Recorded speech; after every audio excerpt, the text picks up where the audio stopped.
Friends, दोस्तों स्वागत है आपका हमारे चैनल पर। आपके फेवरेट सीरियल इमली में चल रहा है हाई वोल्टेज ड्रामा, जहाँ देखने को मिलने वाला है इमली के से अब रिसेप्शन में एंट्री करेगी तो साथ में ही आर्यन क्या तमाशा करने वाला है। दरअसल वहाँ एपिसोड में हमें देखने को मिलने वाला है कि इमली सबसे मिलती है विदाई के टाइम, लेकिन मिट्टी से नाराज होकर चली जाती है और आर्यन को शक होता है, लेकिन वो उस बात को बहाना बनाकर मिट्टी कह देती कि नहीं ऐसा कुछ भी नहीं है, वो ज़्यादा इमोशनल हो जाती है ना इसीलिए। और इमली बहुत बुरी तरह से गाड़ी में बैठकर रोती नजर आती है, तो वहीं आर्यन आकर बैठ जाता है। और यहाँ पर बीच रास्ते में रेड लाइन पर कुछ लोग आते हैं जो उन्हें दुआएं देते नजर आते हैं, और वो इमली उनका वॉलेट ही आर्यन का छीन कर उसे दे देती है और साथ में उसे साथ में बैठने के लिए मना करके ड्राइवर की सीट के साथ वाली सीट पे फ्रंट सीट पर आकर बैठ जाती है। तो आर्यन भी ड्राइवर बनकर उसके साथ खड़ा नजर आता है और देखने मिलता है सभी लोग घर पहुंचते हैं, जहां पर पहले से ही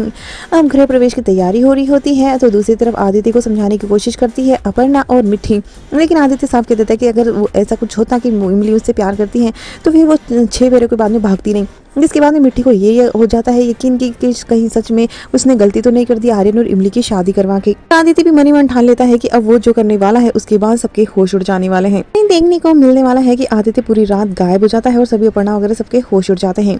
और दूसरी तरफ देखने को मिलता है कि इमली के गृह प्रवेश की तैयारी होती है, जहाँ पर इमली और आर्यन दोनों ही माँ और दीदी के लिए दोनों के लिए खुशी के लिए यहाँ पर खुशी खुशी उनके सामने पहुंचते हैं। और यहाँ पर जैसे ही पैरों के निशान वहाँ पर बनते ही नहीं है, जहाँ पर देखने को मिलता है जो कपड़ा बिछाया गया है उस पर ऑयल डाल देती है बड़ी माँ जानबूझकर, लेकिन इमली को पता चल जाता है और इमली उसको झटक कर उस अपने वापस से गृह प्रवेश करती है और सभी खुश हो जाते हैं। वही देखने को मिलता है कि यहाँ पर धागा खोलने की रस्म होती है, जो एक दूसरे की धागा बांधा जाता है लड़की और लड़के के, और फिर उसके बाद एक हाथ से खोलना होता है, लेकिन बड़ी माँ बड़ी चालाकी से बहुत ही बुरी तरीके से इमली के गांठ बांध देती है, जिससे कि वो बेहोश ही हो जाती है। और आर्यन उसको पता चल जाता है और आर्यन एक ही हाथ से उस रस्म को पूरे करते नजर आता है और इमली को जिस तरह से होश में आती है वो उसे गले लगा लेते हैं सबके सामने। तो वहीं देखने को मिलता है कि नर्मदा तो काफ़ी खुश हो जाती है उन दोनों को इस तरह से देखकर। वैसे ही वेडिंग नाइट की बात आती है तो यहाँ पर इमली और आर्यन दोनों ही बहुत बुरी तरह से शर्मा रहे होते हैं। इमली जैसे अंदर कमरे में जाएगी उससे पहले ही दूध का गिलास में कुछ ऐसा मिला देती है बड़ी माँ, जिससे कि उनमें से किसी एक को नींद आ जाए। वो देखने को मिलता है कि यहाँ पर इमली तो भाग लेती है और जैसे रूम डेकोरेट देखती है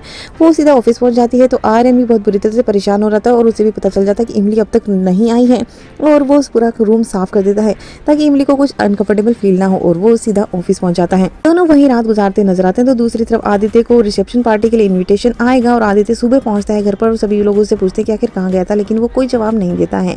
तो वहीं पर नर्मदा कॉल करके रिसेप्शन पार्टी में इनवाइट करेगी सबको और आदित्य के अलावा सब लोग पहुंचेंगे और इमली नौकर बन के पहुंचेगी और आर्यन भी नौकर बन के उसका साथ देते नजर आएगा और इमली के होश उड़ा देगा। तो दूसरी तरफ आदित्य का बड़ा चाल अब देखने को मिलेगा किस तरह से आर्यन और इमली को परेशान करता है।